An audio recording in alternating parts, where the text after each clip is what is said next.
Hello everyone! Welcome to my vlog and it's me, Lourdes Cambi, sa aking bagong video. At kung bago ka pa lang, don't forget to follow and like, subscribe, and share my video. At sa aking video na ito ay gagawa po ako ng costume ng Australia, USA. At sa aking video na ito ay makakakuha kayo ng tip or kung paano gumawa ng costume para sa Australia, USA or United Nations. Ganito ang paggagawa po. Una po, mamarkingan nyo po siya. At lalagyan nyo po siya ng mga dark kung saan po yung bus.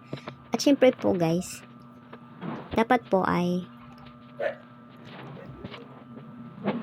tama po ang yung sukat. Yan, para po sa mga marking. At pag nalagyan nyo na po ng marking, isusunod nyo na rin po yung para sa skirt. At lalagyan nyo rin po siya ng mga marking para kung saan po kayo susundan at tatahiin nyo po itong ano po yung ginawa yung mga sukat at marking. Doon po kayo susunod at tahi. At kung ano yung nasa design, yun po yung gagayahin nyo. At importante po yung mga sukat, huwag nyo po kakalimutan.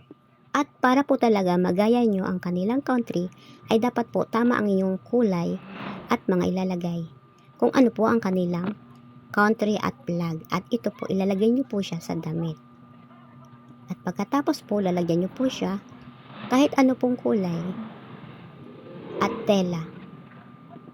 Basta po, nasa tama ang kulay. At yan po guys. At pag natapos nyo na po siya lagyan ng mga marking, tatahiin nyo na po siya.